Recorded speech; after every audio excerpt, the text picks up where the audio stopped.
And feel free to kick out this note taker. Mhm.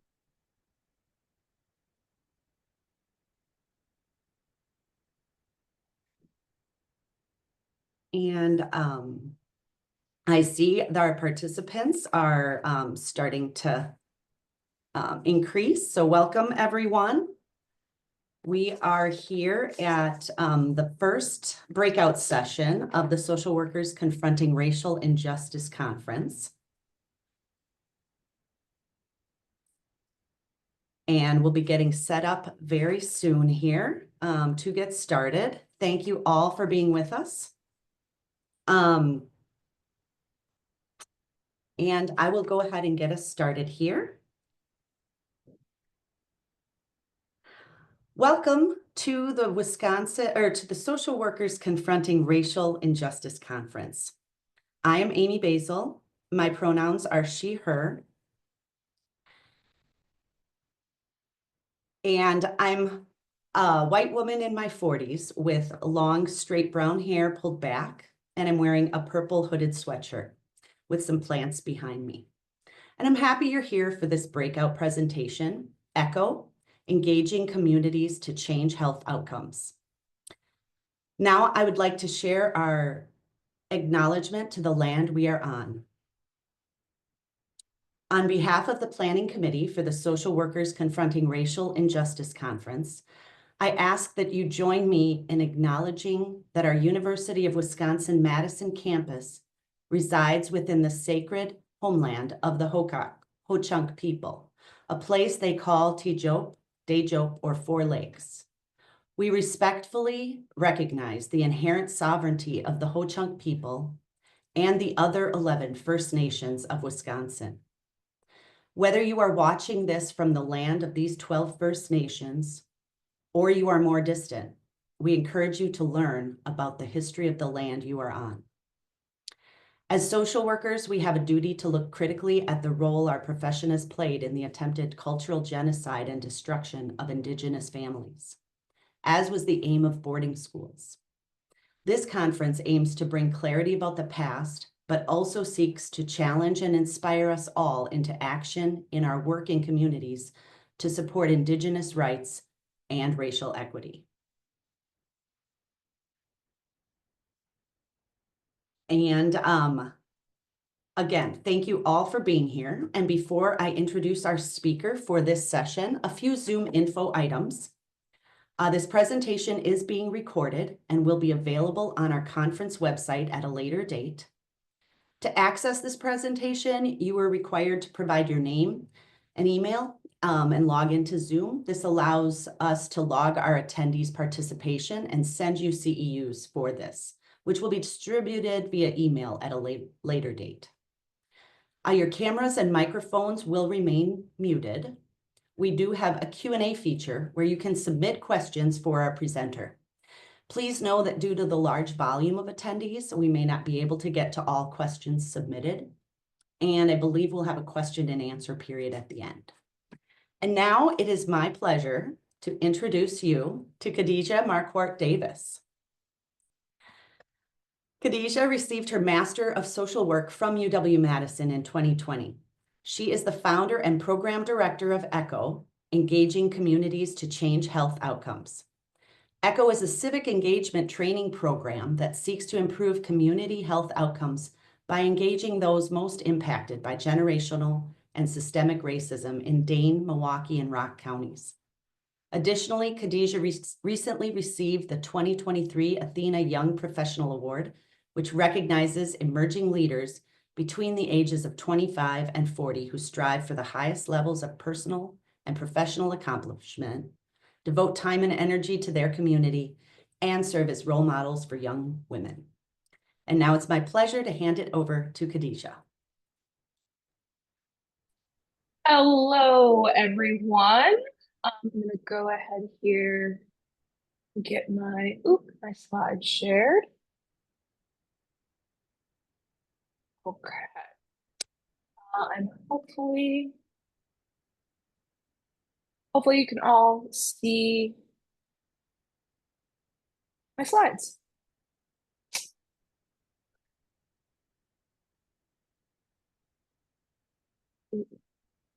Sorry, I'll just have to do some quick adjustments here.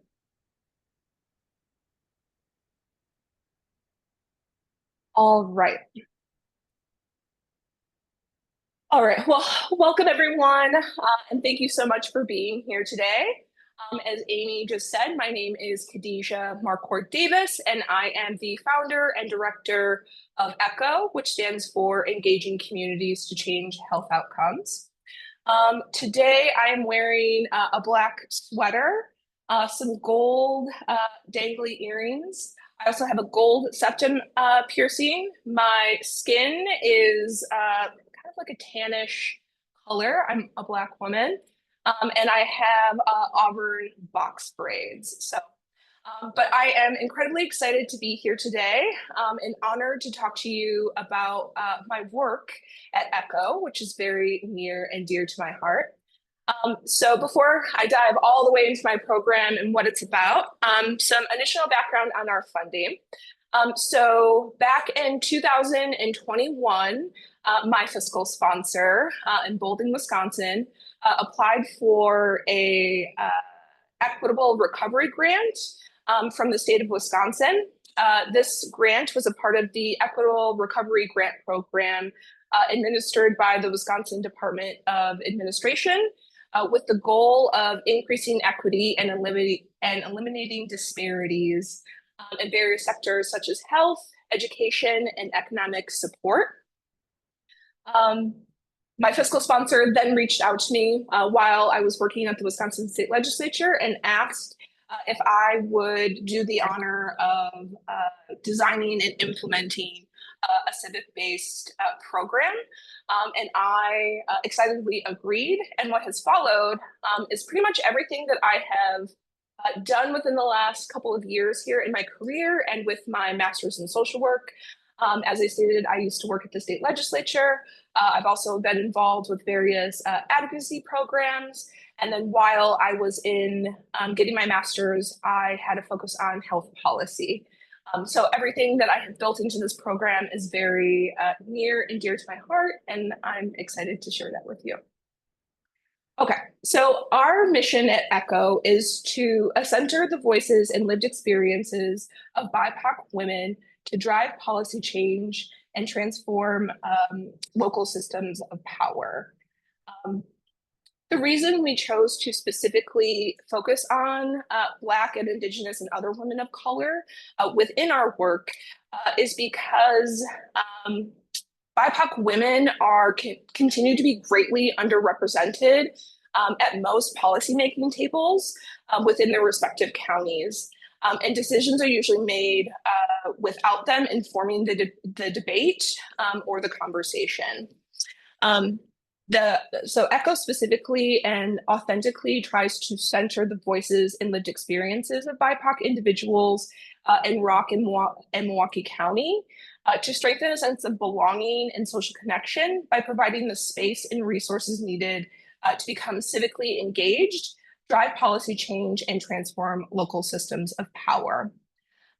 Moreover, the reason we decided to pilot and launch our program in Milwaukee and Rock County specifically is because according to the county health rankings here in Wisconsin, Milwaukee and Rock County have been ranked the least healthy counties in the state over the last couple of years. And these same counties have significantly lower rates of civic engagement relating to voting and voter registration. And as I continue to talk, we'll talk about the links between civic participation and health outcomes. Within ECHO itself, we also really focus on and value civic participation overall. We also value radical imagination and really center our programming around community power and leadership. We really want the community to be at the forefront of making these decisions that impact themselves and their communities. And we also understand and believe that communities have the necessary knowledge and skills to develop and sustain and build collective power to improve health equity. We also value transparency, social justice, and then we also really value autonomy and self-determination. Research shows that people that have autonomy over their lives, their work, where they live, so on and so forth, all have better health outcomes as well. Okay. So I'm just going to check the chat really quick. Okay, fabulous. All right.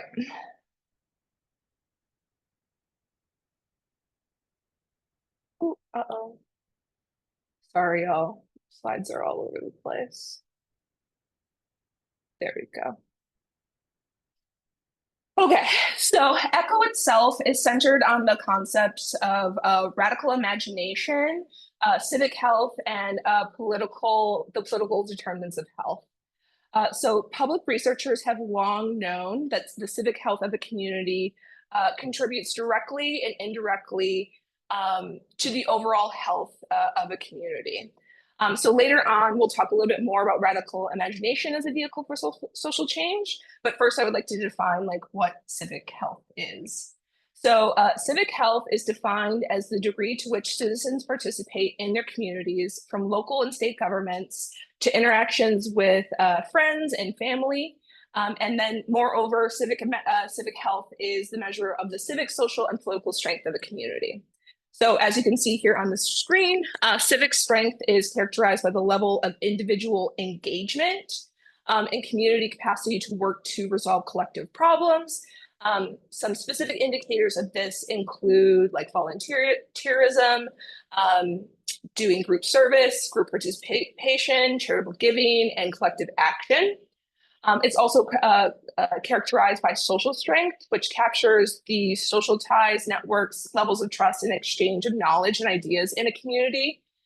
Some specific indicators of this can include trust in neighbors, confidence in institutions, so state government, the federal government, so on and so forth. And it's also access to and use of information and interactions among family, friends, neighbors, and groups. It's also characterized, civic health is also characterized by the political strength of a community. So it gauges the extent of the interactions between citizens and the government.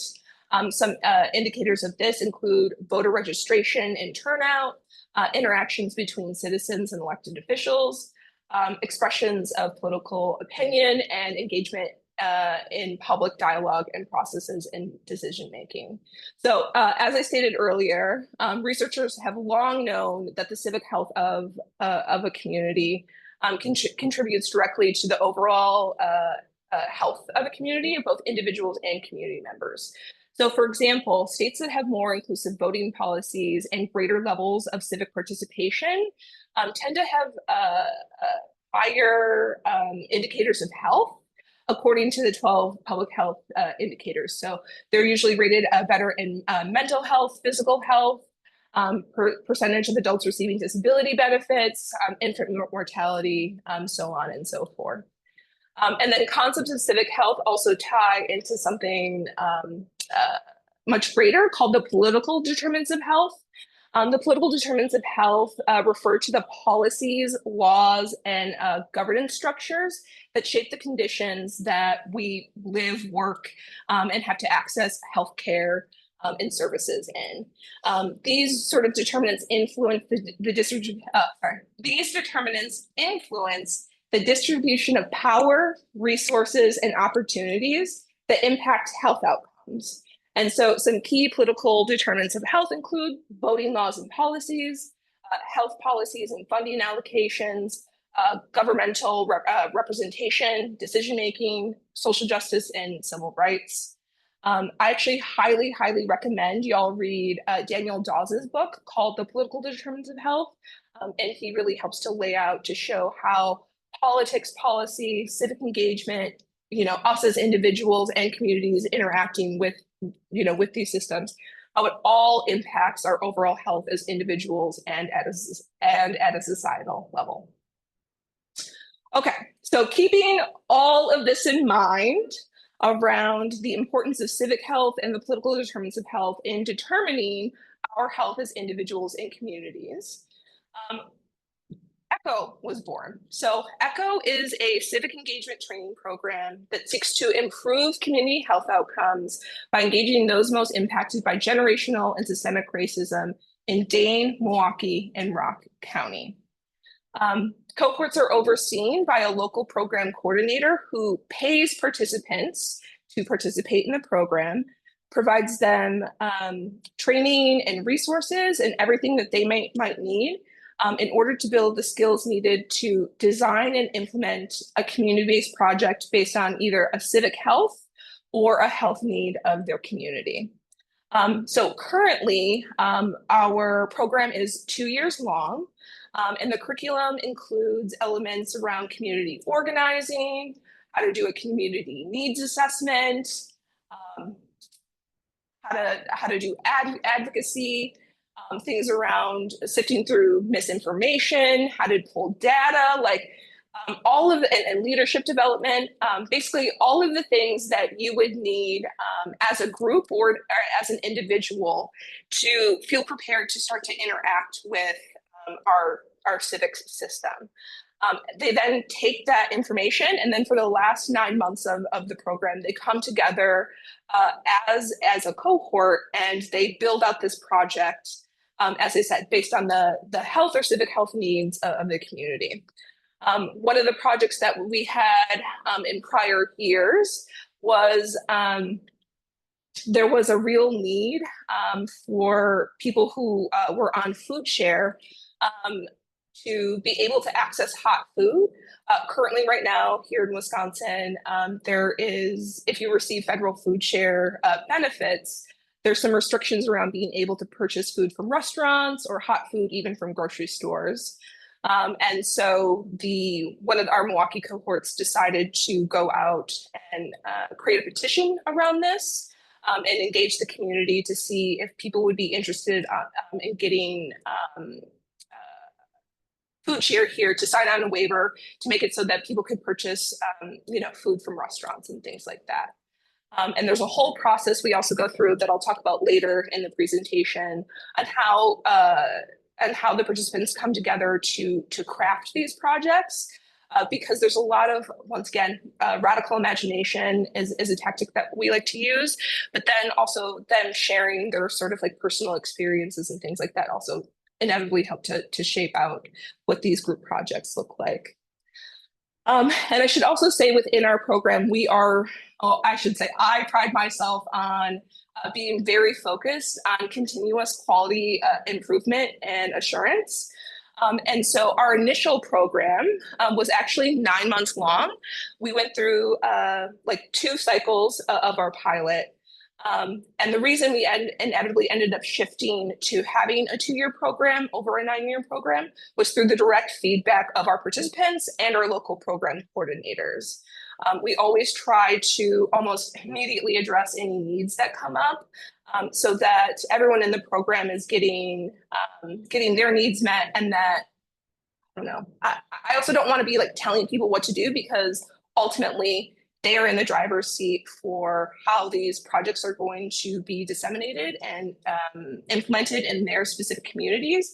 And so I really want them to feel like they have ownership as much as possible over the program as well. So there's always this kind of like continuous feedback loop that's going in, which has helped to get our program to where it is, to where we are now, shifting into a full 2-year program rather than the initial 9 months, which I'm proud of.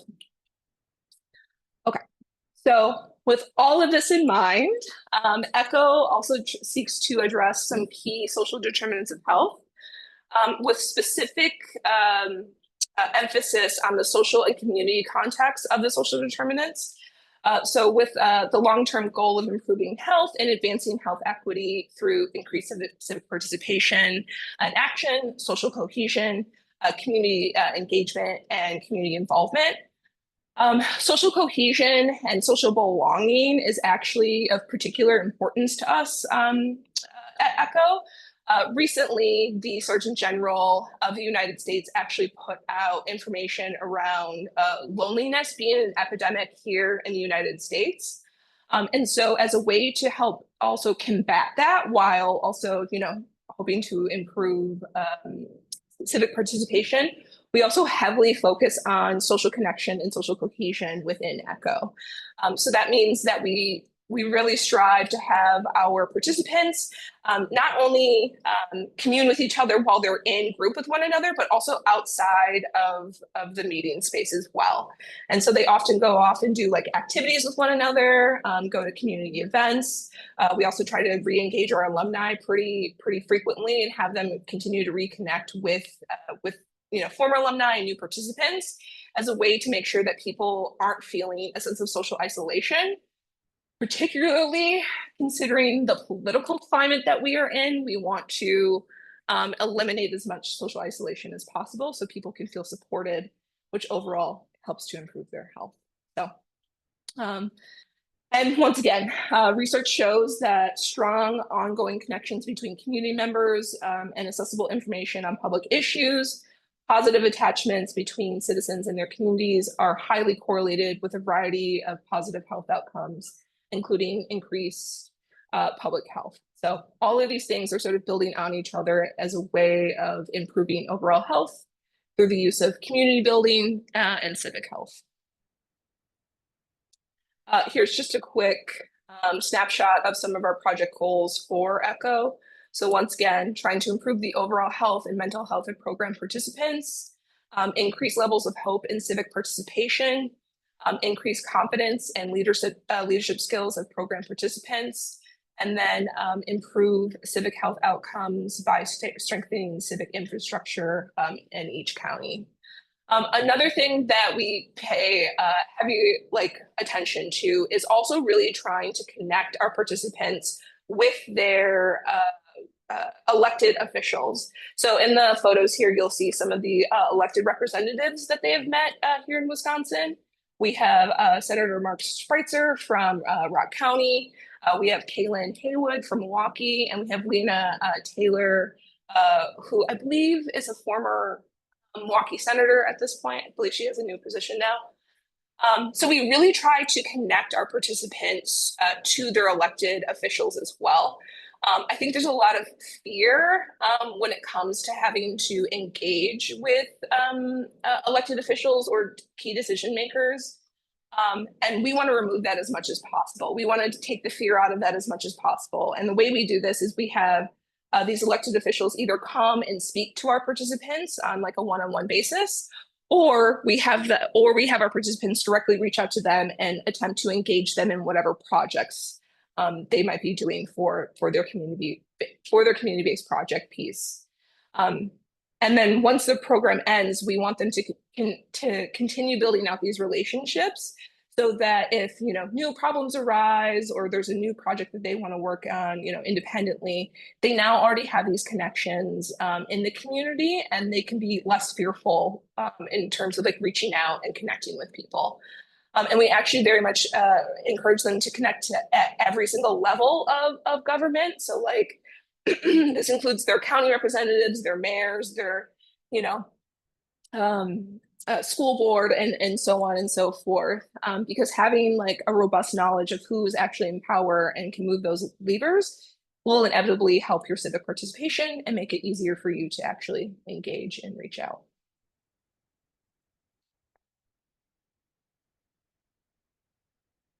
Here's just a quick quote from one of our participants.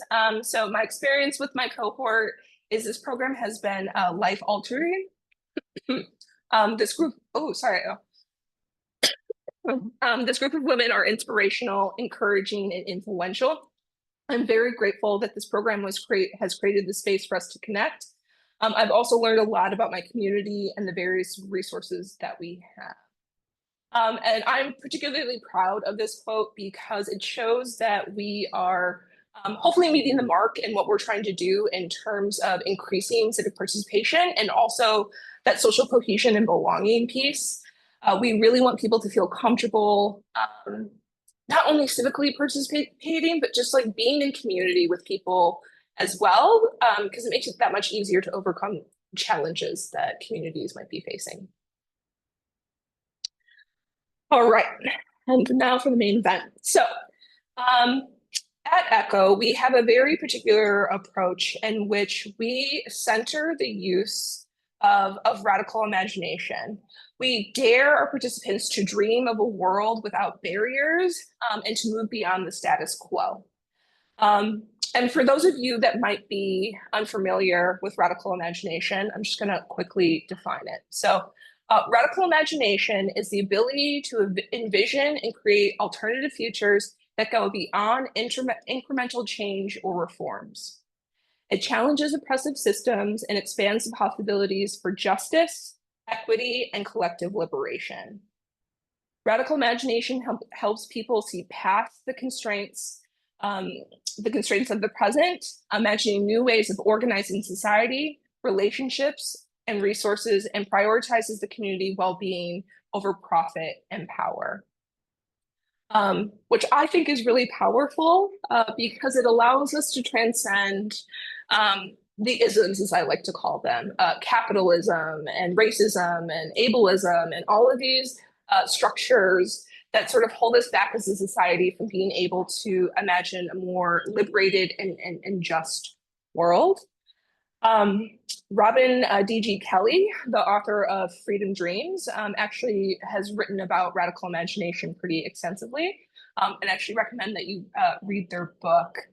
But what he says is that scholars and abolitionists and decolonial movements emphasize that radical imagination is not just about dreaming, it's about effectively working towards transformative change.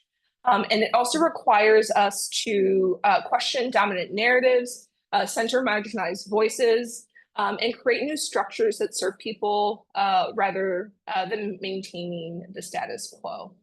It's something that we also do collectively as a society to benefit society. So it's not something that you really want to be using for yourself as an individual, because it is about collective liberation. And the reason we fold and emphasize radical imagination so much within our programming is because for a lot of our participants, they have been told no, that their dreams, that what they want for their community, what they want for the world isn't possible. And I fundamentally disagree with that. I think that we are capable of achieving so much more in this world as a society in terms of, justice, so like housing for all, eliminating, the prison industrial complex, so on and so forth. I think all these things are possible, but we just have things in the world that have, structures and institutions that have constantly told us no. And so in order to transcend this, we actually do an activity with our participants when they first start out in ECCHO, where we do this radical imagination exercise. It's called the what if activity. So we sit all of the cohort participants down, usually in a circle, because we also do healing circles, which I'll talk about a little bit after this. But we sit our participants down in a circle, and we ask them to close their eyes. And then we take them through this narrative where we transport them into the future. And we tell them to suspend all of their disbeliefs and beliefs of what they think about the world. So, and that money is no object. All the problems of the world can be easily solved. And to really sit there and center themselves like in that space. We then take them through a series of questions and we ask them, what does the future look like? What does it feel like? What does it sound like? What does it, taste and smell like? Really trying to engage like the creative parts of their brain. Because I personally think if you can't imagine or have dreams, it's kind of hard to run towards the goal you want to have. So really centering them in that space.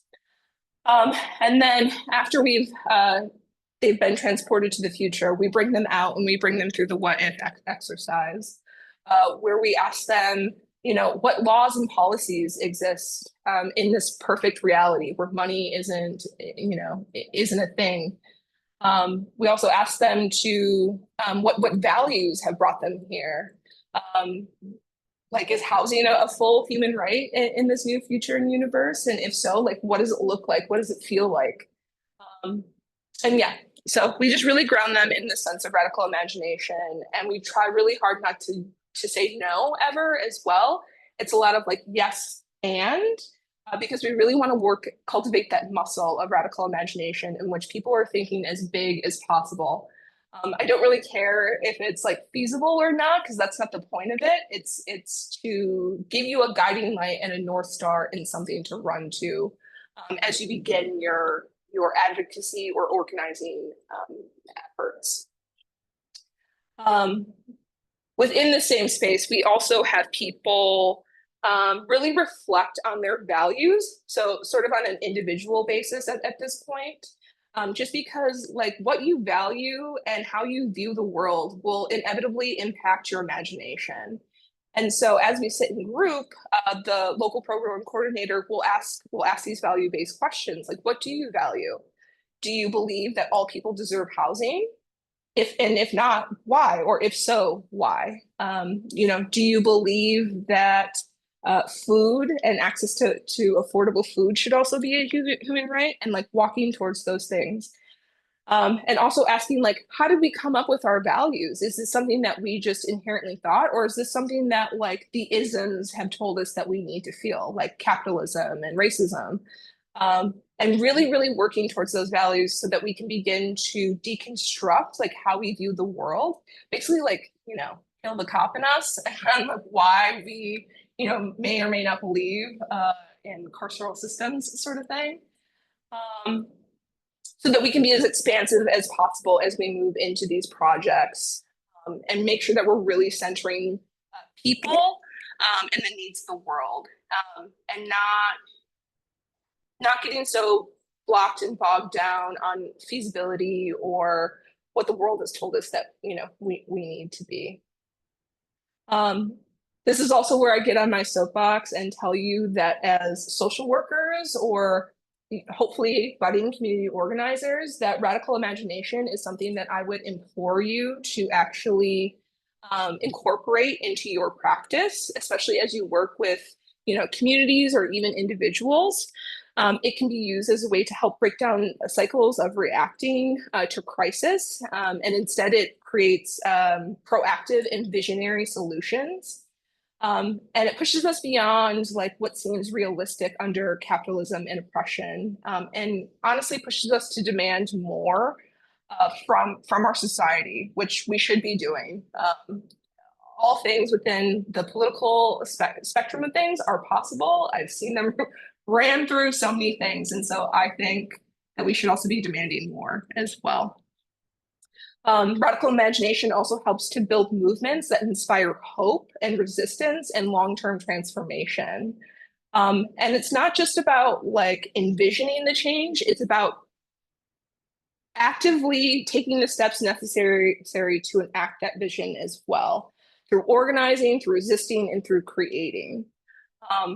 And it's knowing that once you set that North Star, as long as you run at it, it doesn't matter if it's achieved in this lifetime or not. You simply just have to start running at it for any change whatsoever.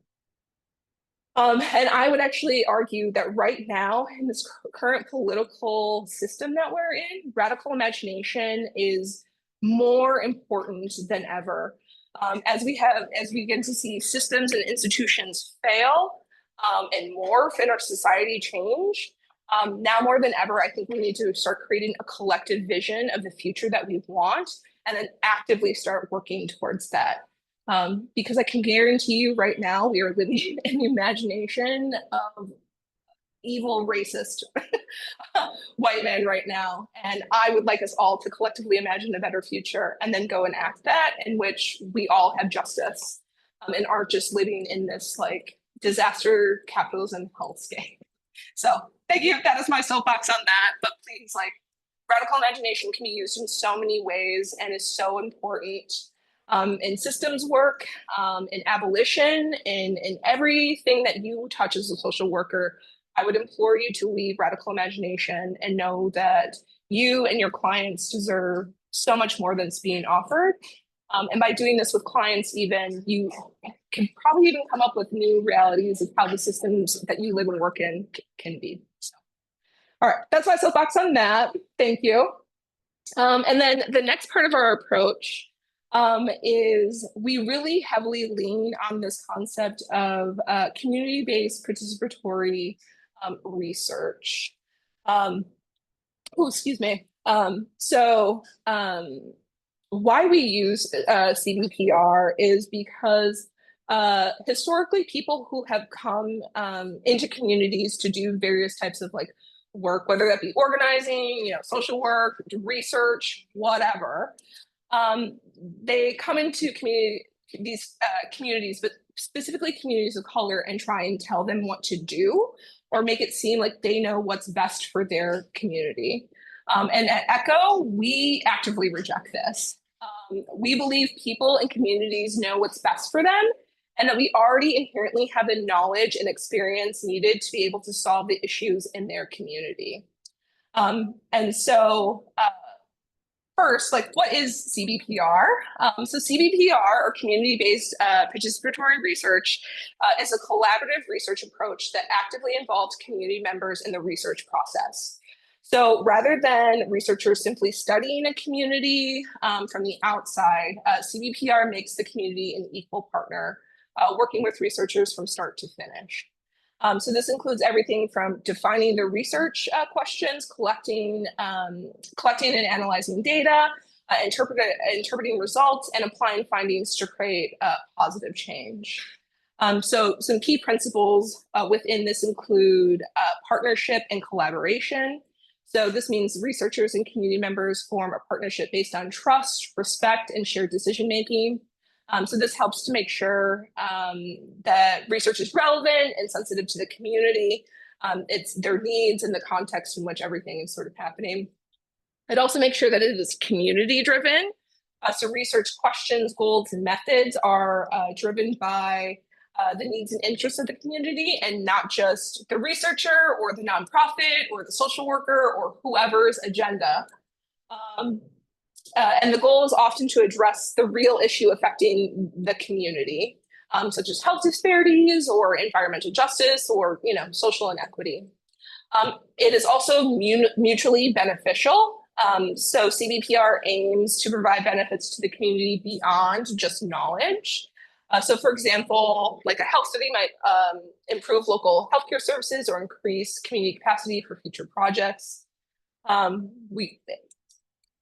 then empowerment. CBPR is also about building the community's capacity, and it gives community members a voice in the research and projects as it affects them. And so ideally, community members gain skills in research and advocacy, problem solving that they can use in the future. And it is also action oriented. So CBPR isn't just about studying an issue, it's also about creating actionable solutions. And findings are meant to lead to tangible and positive changes within the overall community. So overall, this type of research method tends to be more relevant and respectful and impactful for the community. By involving community members, researchers can gather deeper insights and create solutions that are better suited to the needs of the overall community. The reason I decided I really wanted to use this type of model is because while technically I'm not a researcher, our program does seek to improve health outcomes within a particular community. However, I, as an outsider, I could probably have, 1,000 different things that I think need to be happening in a particular community, but I am not from there. I do not live there. It is not my community. So there are things that I could be missing, which is why we have community members participate directly in our program. It is why they are the ones that are deciding and doing the research around the particular health issue that their community is facing. Because there are things that they have come up with in their projects that I'll talk about a little bit later that I had never even thought to do or to implement within their communities, but because they live there and have everyday knowledge and experience, they were able to inform that and create a project that was actually better suited for the needs of their community, better than I could ever do or hope to do. And so by doing this, we're also hoping that not only does it gain community buy-in, but it will also be sustainable in the long term. because it's an actual need the community has and not, just a Band-Aid sort of solution that some outsider thought that they might need. So. Another a part of our approach here at ECCHO, and what I also recommend with pretty much anyone working anywhere, is to put people first and to put people over policies and programs. So at ECCHO, we seek to really meet the basic needs of our community members when possible. Because it's really hard to show up and be civically and politically engaged if you don't have childcare, if you're hungry, if you're worried about being evicted, people are poor, people are tired, people have a lot of things going on. And so that is why we make it a point to really put our participants first. We compensate them for their time. We pay them $20 an hour to participate in our program, to really help overcome some of the barriers that they might be experiencing. And then on top of that, we also they are bringing in real knowledge and skills and resources into this. And so their time deserves to be paid for, and we want to do that. We also offer up food and fellowship at each one of our meetings. We try really hard to bear witness to our participants and any struggles that they might be experiencing. Which once again goes back into that CVPR sort of model of really trying to build relationships with the people that you are trying to serve, authentic relationships, and seeing them as a person first, and trying to also immediately address any struggles that they might be facing. Not saying that you can do that all of the time, but it could just be literally sitting and walking alongside people gets you so much farther. And so we really hit that home. And part of how we do this as well is, so each one of our team meetings, participants meet actually twice a month, for 3 hours for each team meeting. The first hour of each meeting is actually a healing circle. And it is a space, it's an hour long, and it's a space where participants can bring pretty much anything that they might be experiencing in the world, whether it be hardships or things that they want to celebrate. They could be looking for advice, just talk about their day, so on and so forth. They really get into sharing and being in community with one another. And it is actually through this talking and through this healing space that a lot of the projects that they have inevitably come up with, have sort of been inspired through this. We had a participant last year who was facing eviction. There was this whole thing that went down in Rock County where 400 people got evicted due to what was going on with their landlord, so on and so forth. Anyway, she started talking about her experience with facing homelessness, in group during this hour-long healing circle. And as a direct result of that, participants decided that they wanted to make their community-based project based on what this participant was going through. And so through her experience, she shared all the barriers that she's experienced in trying to find new housing, the overall experience in finding out that her and 400 other people were going to be evicted, the lack of compassion that she felt from, the community, and so on and so forth. And as a result of this, they went in and they hosted a listening session and focus group around the housing needs in Rock County. And inevitably, they ended up putting together a resource list and everything like that could be further disseminated out so that people that are facing eviction don't have to go through the same experience that this one particular participant had to go through. There's other instances like that as well, where people have shared they're experiencing food insecurity. That's another, I had mentioned earlier how one of the Milwaukee projects focused on trying to get a waiver submitted so that people could have hot food and restaurant food. And that was the direct result of some of our participants sharing that they did not have access to hot food or restaurant food as a result of them being on food share. And they were either a senior citizen or a college student. And so, yeah, so it's really sitting beside people as they're going through things, listening to them, taking in what they have to say, seeing them as people first. That has really allowed our program to really address people's needs, not only on an individual level, but on a community level as well, because this inevitably ends up bleeding out into the community. And then finally, another one of our approaches is that it's not about you. So working with communities and individuals requires a lot of humility. So if you think it's, it's your way is the only way, and you have the ego the size of Texas, it's going to be really hard to work and organize with community members.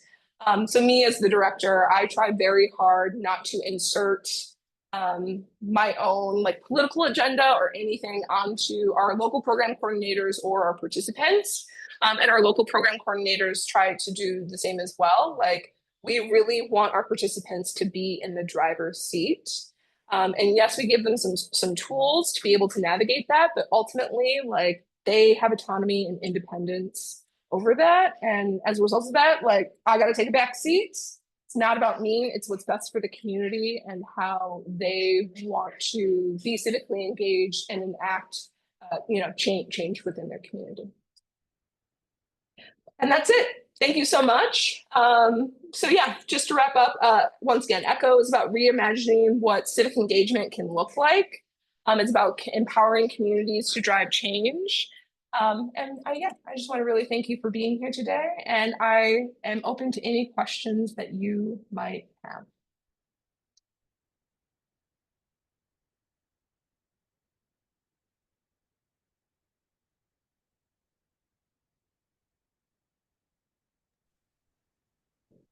And folks, you can ask your questions through the Q&A.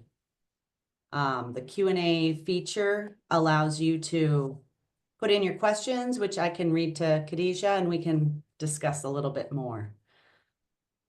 Unfortunately, we can't all interact as well in this webinar, but that was great, Kadijha. Thank you so much for telling us all about this. It says, do we look on the website to see what changes are being done in our local community through ECHO? I mean, you could, we don't have a section up like that right now, but we will be. And in fact, let me get you our email or website information. We are seeking donations. We're trying to get a mutual aid assistance program up and running as well, just so that we can further help our participants continue to be engaged. All right, I just put my website in the chat. I don't know. That's great. I can move it from the chat. Okay. And another question from Sarah was, does ECHO work locally in Madison? So we do. We have a cohort in Dane County. That cohort though is conducted 100% in Spanish though. And we have actually put a pause in that program for our third cycle, just because we're updating the curriculum to make sure that it's like 100% culturally relevant as we move to this 2-year program that we're in. Another question is, you referenced a book earlier in your presentation. Could you share the title and author once again, please? That was hard. Yeah. As you mentioned the book authors and titles, I wanted to type it in the chat, but we didn't have it. So thanks for asking, Julie. And I can. Yeah. So it is Freedom Dreams. I believe it's The Rise of Radical Imagination, but it's by Robin Kelly. Robin spelled ROBIN,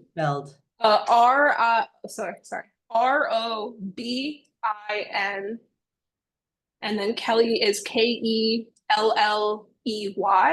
believe. All right. Freedom Dreams. Freedom Dreams. Okay. Mm-hmm. And I think the other one was The Social Determinants of Health that you mentioned right away at the beginning. Some book on, or no, Oh, yeah. Daniel Dawes.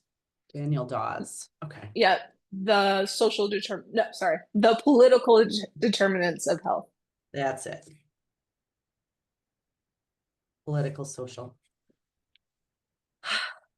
Yeah, I'm so glad to hear more about this program and just like your thoughts of I mean the people first and it's not about you. That's great.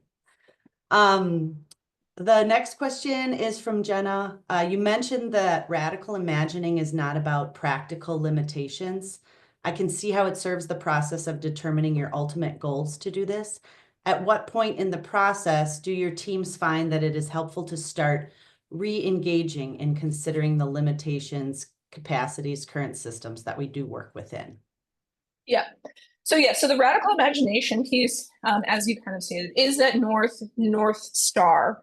And so when I say, I believe housing is a human right and that all people on the planet, well, we'll use Wisconsin, all people in Wisconsin deserve housing and we should offer that.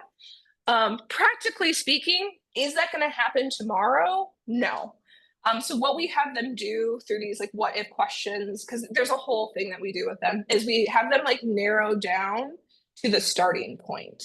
So if housing for all, regardless of whatever, is the ultimate goal, we have them start down here. We have them find like one step that they can take in that direction to start to make that active change, and then you just build and you build and you build sort of from there. And like, it also takes into account that like, I have a whole thing about incremental change. Incremental change is what we do now. We have the ability to do rapid change though. And radical imagination also asks us to think about that as well. If our politicians and our government and whatever actually valued people having housing, I guarantee we could have housing almost in an instant. They're able to send billions of dollars to do XYZ at the drop of a hat. They're able to dismantle institutions at the drop of a hat. So therefore that they can also meet these needs. And so that's why I ask people to suspend that practicality of it all as well, is because it kind of is practical. Maybe not as it is right now, but it's at least the direction that we can head. So hopefully that answers the question. Thanks, Leslie. McAllister says, curious if you've had a chance to work with community health workers. It seems like the ECHO experience would support their professional development a lot. Maybe this could be a application or foundation proposal. Yeah, so would love to work with community health workers. We actually have some of our participants, and I believe one of our local program coordinators is also a oh my gosh, my brain is a health worker.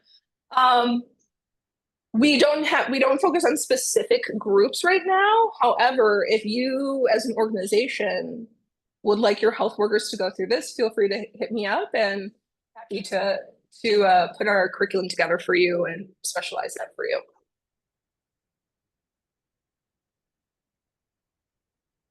All right, another question. Can you talk more about how you got legislators on board to engage with participants? We just called them. So what a lot of people don't know is that it's actually pretty easy to engage with your legislator.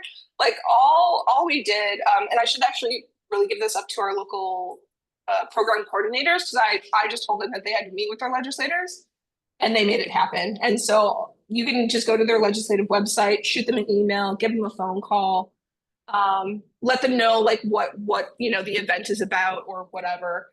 And if it's a decent size or a group of people, they might be willing to show up as well. So we just called them, honestly.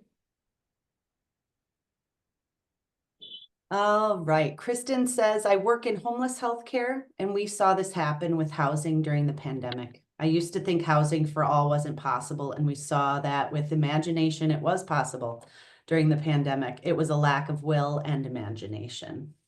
Yep. Yeah, and I think that's a great example of like people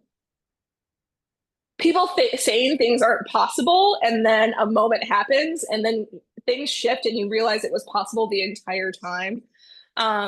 Which is why I really want people to break outside of that like limiting sort of like thoughts and things like that, that things aren't possible, because they are, and they get proven time and time again.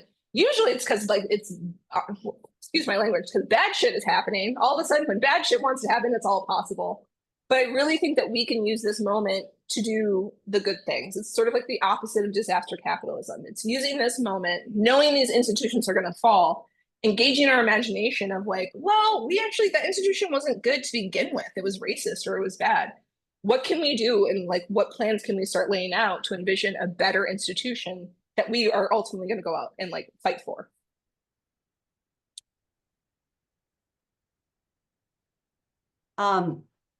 Feel free to put some more questions in the chat here. All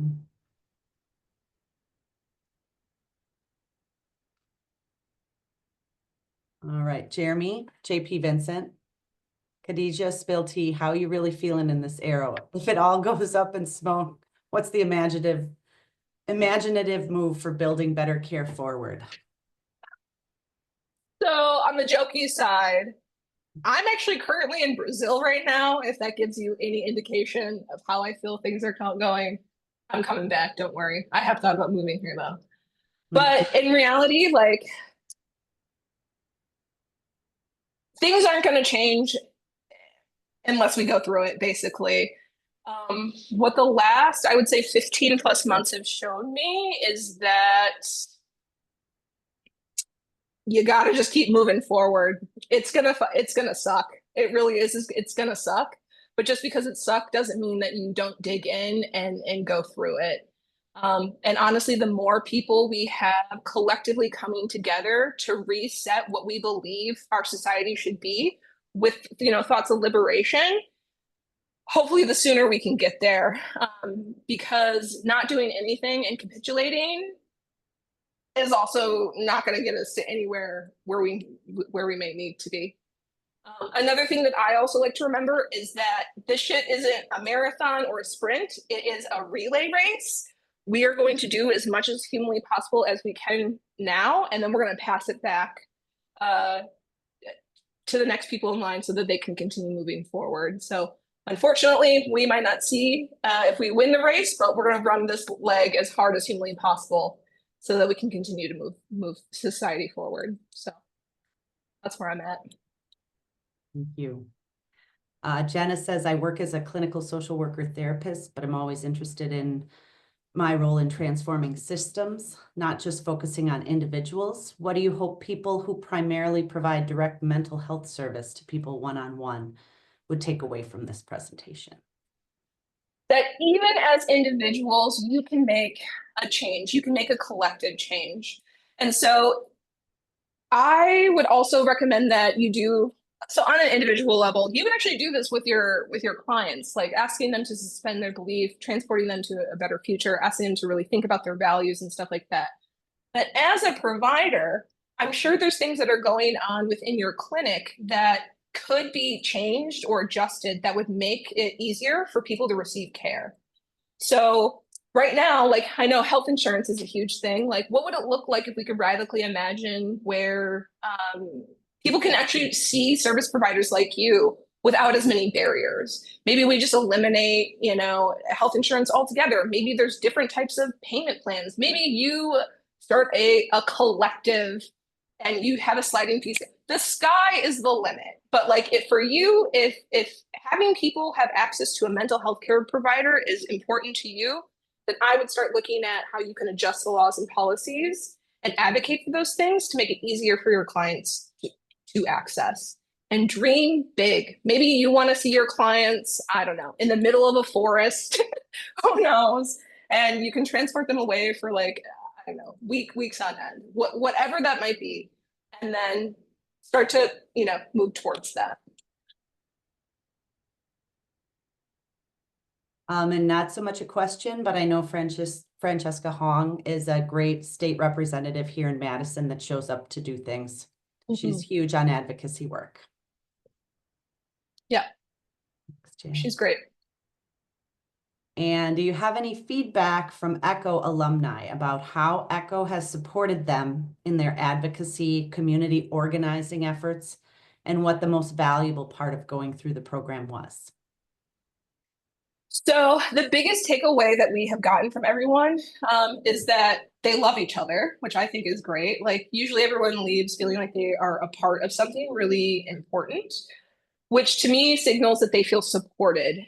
They feel supported and like they can go out into the world and actually make change. And now they have an entire, league. Well, we're building this, but a whole network and league, an army of women that we're building over here that they can rely upon to not only get their basic needs met, but also, somebody that will go out and help them change the world when they're facing difficult things or when new policy issues sort of come up. The biggest, feedback that we had is that they wish that the program was longer. They wanted more time. And so I'm happy that we were able to finally do that for them during this third cycle. And that there's actually more to health than just healthcare systems, that health is a complete thing, that it's, the job you work, your house, civic voting, civic participation, all of these things. And that, our environment basically has a bigger, our social political environment actually has a bigger impact on your health than you would actually expect. So.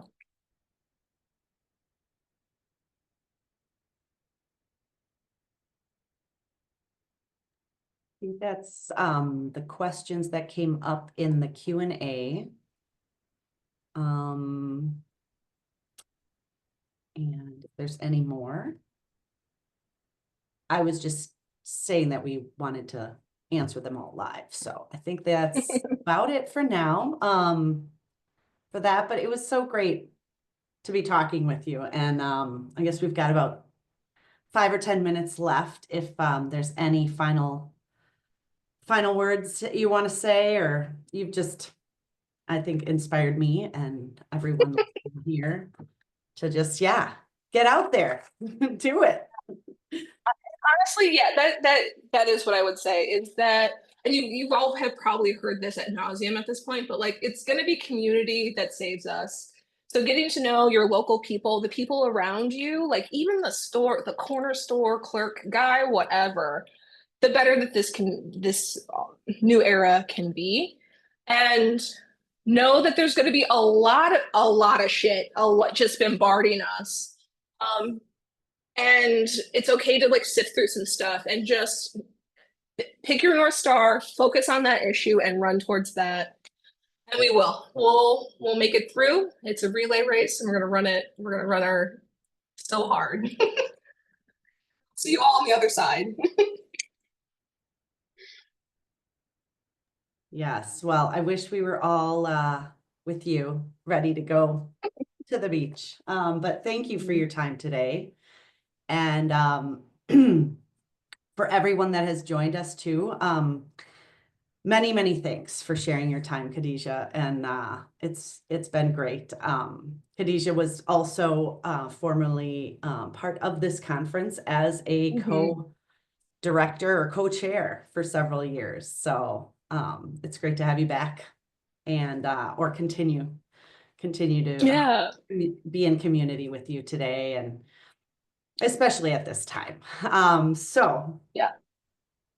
And we want you all to please take these ideas and all the challenges into your work in the world.